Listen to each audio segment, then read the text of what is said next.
Hey, welcome to another episode of Electrical Theology, Esoteric Life Coaching. I'm your host, Charles. Thank you for showing up today, guys, and continually showing up. And just take this time out, if you will, if you're new to this channel, or if you've been watching this channel, let's just go ahead and get it out of the way. Do me a favor, like button a good squeeze, guys, and then go ahead and subscribe if you're not, if you want to get these daily updates when I bring out these videos, which are normally around 4 or 5 o'clock every day. A lot of people do this in the morning. I like to do it in the afternoon. That way people can see how their day went and then see if the reading matched what they did, because I don't want people getting used to readings being and them living off of what I'm saying. I want them to sort of live their own life and then have some sort of validation with my readings to show that their life was experiencing something, and then when they see the cards, they're like, oh my God, that's exactly what happened, or that's close to what happened, or yes, I experienced that. And then that way the rest of the day, from when they receive this video from 5 o'clock till they go to bed, is that they're able to then look at that and listen to the message coming through and see if they can then contemplate with that information. When they do go to bed, they take it to bed, and then they wake up and it restructures or recalibrates their next day. And so it helps them become more and more aware of what they're thinking creates their reality. Alright, that makes sense, guys? Click on that notification bell, guys, if you want to continually receive when I bring these videos out. Alright, today we're going to be talking about ancestors and the ancestors coming down. And first, I want to talk about the reality in one sense. And everyone's reality is different, so I'm going to describe this reality of who you are. Alright? I don't know who you are, but I'm going to put the you in a very vague manner, but my explanation of energy. So within you is cells, right? But it all started with one cell, right? When the sperm hit the egg, right, we know what happens. We get a ball of light. And that ball of light starts forming. It's got energy and it's forming, it's twirling, right? And the next thing you know, we have a center, right? And that center is, we're going to call it a heart center. So everything starts building around the heart, right? The physical heart. But this also on the esoteric level, the electrical level, right? It starts forming a new layer around that layer, right? So then we have the center, and then we have another layer around that center, and then another layer around that center, and so on. We'll go out 7 to 9 layers. Now each one of those layers we've given a name. If you go back and watch my videos on this, that, and Shambhala. So the first cell of energy or orb of light is that. And that turns into this, and this is inside of us. And so is that. Right? It's in our heart, our literal heart. And so each layer that we continually add, that produces from itself, it creates more thisness. And this then creates what we're going to call Shambhala. Shambhala is just another layer. It's a name I'm giving to a layer of energy, right? A sheathing to protect the heart, right? Not in a protection from being pierced by a sword or by words, right? But an electrical fence to help the other layers build and build and build out to 7 and 9 layers. And so each one of these layers are a fence, right? And each fence goes out to about 7 or 9, like I'm saying, between 7, 8, and 9. And each one of these, and when it hits the 7, 8, and 9s, in one sense, that's who you are. This is your persona that's made from the heart. And so when we go to manifest, or when we pray out to something, you're getting further away from yourself. You're getting away from your heart. You're looking at other people to do your work. So what we want to do is go in. Esoteric means to go in. It's the inside, the within. So we want to go within.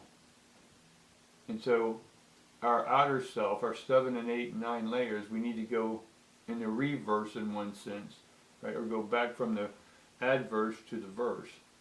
So we need the reverse, right? So the reverse in this case is that our outside life, and then our outside life goes in.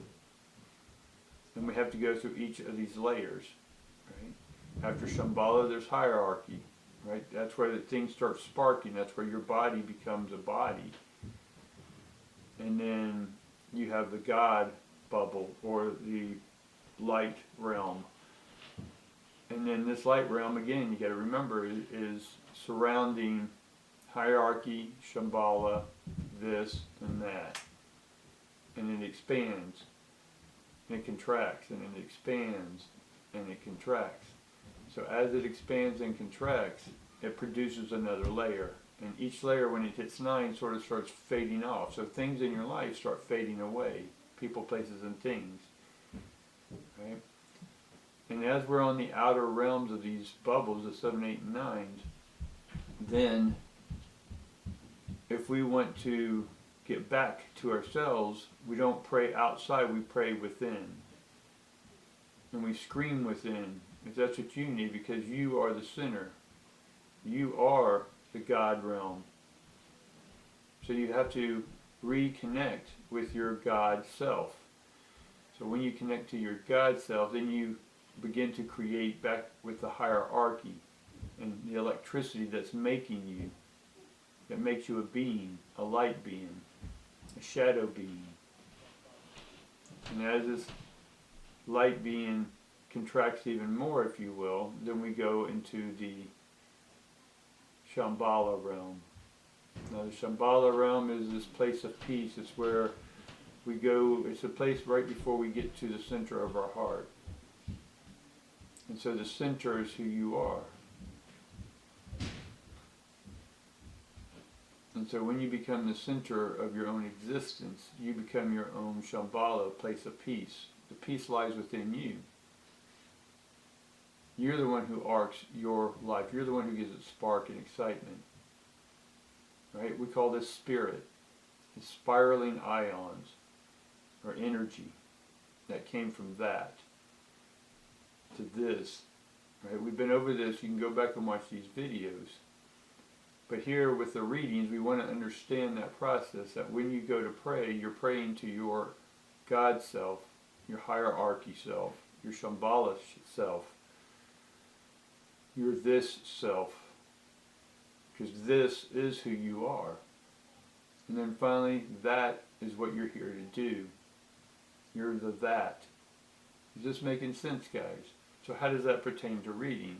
So when we want to access the ancestors, right? How does the ancestors play into our realm, right? Well, there wasn't just one light bubble that was created out of that. That created, we can't even count, there's not any numbers for how many that there is, parts of that. And each that then became and surrounded itself with 7 to 9 layers, and it became you and me. So everyone is my brother, cousin, sister, uncle, father. We're all the same. And so doing this reading, when I call into the ancestors, I'm calling into those on the next realm.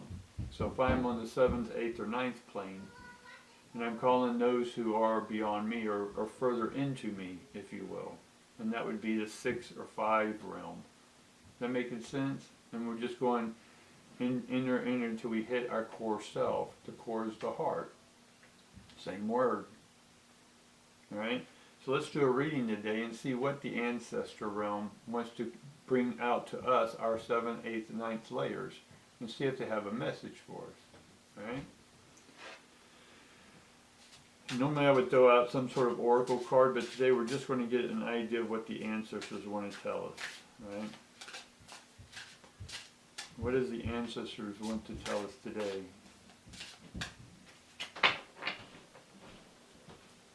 Right, so let's see what they want to communicate with us. So you get in your frame of mind, connect to your inside self, which then connects to their inside self, that then we have telepath, a pathway to tell each other something.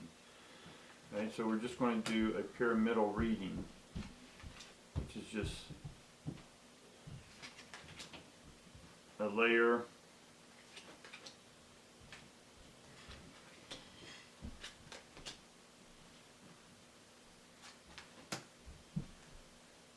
You know what? Let's take one from underneath as well.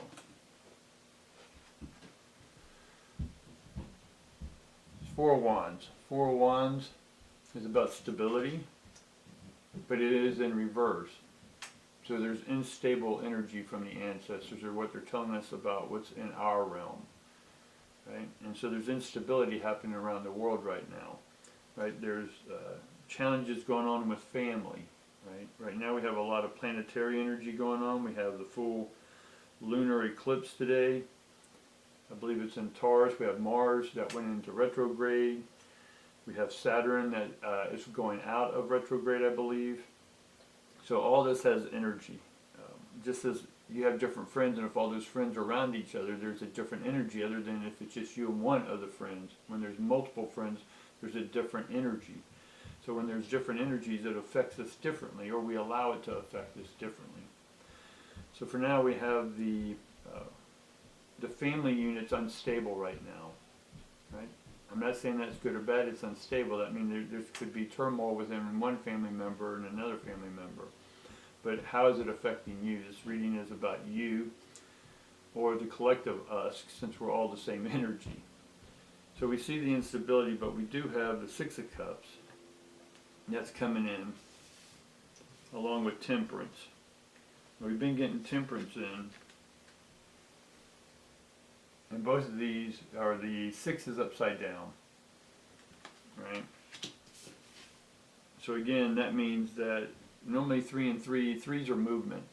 And so when we should have a dual movement, right?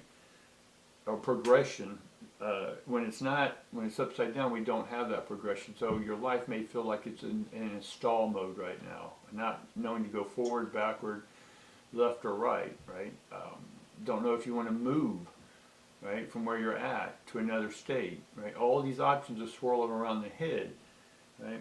And Temperance is all here to show us that we need to stay balanced, right? To balance each one of these, much like the Chariot, it's about balancing the thoughts, right? Don't get overwhelmed with one, kick yourself out and come back, because we're praying to our inner self, our inner God, our inner hierarchy, our inner Shambhala, our inner this. So what we're doing through this, the ancestors are telling us, is to get to your source, right? Contemplate, what is your source? Who are you? Right? And so what I've explained today is we get back to the source. That is the source that turns into this life, right? Through Shambhala, the hierarchy, and God. So the ancestors are saying, keep your thoughts in a balance. It's okay to have some extremes, but then get yourself out and then look at the opposite. Right? So if you're fretting about where, if you just got fired from a job, or if that job's just, you're burnt out on it, it's not working for you, but not to get down or blame or fault, but to go within and go and take that thought which got formed out of all the other layers, as we go back until that thought has no more thoughtness to it. Does that make sense? And so we keep going until we end up that there's no thing again. And then the no thing is that. That is nothing. And then we create, out of the no thing, we create thingness. And then we electrify thought thingness, and that thought thingness becomes reality. Right? The reality that you're going through right now. So we finally come down here. Now we do have the Four of Cups. And the Four of Cups is, in one sense,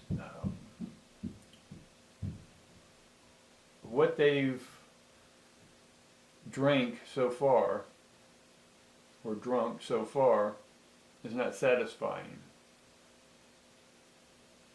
The Cups is about, they want to receive, they're sort of in a drunkard state and contemplating life, and they're praying outside themselves to get the answer. But I'm telling you, the ancestors are telling us today that the answers come within. If you ever notice why God doesn't answer your prayers, because you're praying to a God outside yourself. That's a false God. The true God lies within, as I've explained it, the God realm, right? The God circle, the God sphere. You got to go to that God within. That's one that's within you, the closest to you, right? So what we see here is the devil's upside down. The devil's in one sense, is just the verse. It's the adverse to the verse. Right? The verse is going within, is saying that I am, and so we don't go any further than the I am, because the I is the am. The am is that. The I is that. Right? So when I is the unformed, that, and then it forms the I am, and now am is this. Now when you want to add anything else to I am great, I am amazing, I am rich beyond my wildest dreams, I am friendly, I am kind. Now you're putting the energy out through the layers and into yourself, or they're coming from inside outwardly, and that becomes our exoteric world. So your outside world is your inside world. Your outside God is your inside God. So if you're praying for your God to forgive you things from the outside, right, then you need to pray to the God within.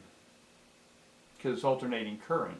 It goes back and forth from inside to outside, right, from that to God in the seven consciousness. So we've got to be tempted. The fire burns within. Normally this is, if we look at it from upright, it's tempted to go outside ourselves and get the answers. But when it's turned upside down, the flame's turned within. The flame's out, the flame's in. Right? So we have to go to the internal flame. Right? The internal flame is your God. God creates the seven frequencies, which is the seven layers here that we live in. Our seven system. Right? Everything's sevens with us. Seven body systems, seven colors, seven frequencies, seven so on and so forth, seven notes on the piano, and so forth. But what we do also have here is the strength card. Now in this deck they reverse it, because depending if you're Rider Waite deck or the other decks, they just switch these around. But for me, the strength card still says the same thing. The strength is a balance card. It's about balancing. In this case, the woman controls the man, or the lion, where this is the energy, right, not controlling, but working with the ion, or the lion, right, the lion. The lion just says ion, or energy, right, so it's about us nurturing our strengths, right, our inner strength, bringing our inner strength out. That's what this card's about for me, is that it's about balancing that strength, right? And being able to harness when things seem to be imbalanced, right? That when you go outside to find justice, it's not going to happen. Again, this card is upright to y'all, but in the reading it's reversed. So I'm not trying to find justice outside of my world for why things happen. I need to go in. Again, when I turn it upside down, I go within. And then once I have it and know who I am within, then I go out with this information. That makes sense? All right. And finally we have the Eight of Pentacles. Eight of Pentacles is about further study. Now it is in reverse for me.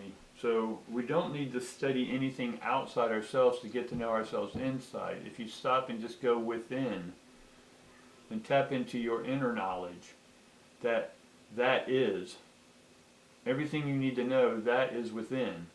That is within. So this is telling us that it's upside down, so further study doesn't need to be done. The ancestors are saying just tap into your internal strength, right? The internal strength. You'll get the answers you want, right? Alright guys, we're going to go on and do a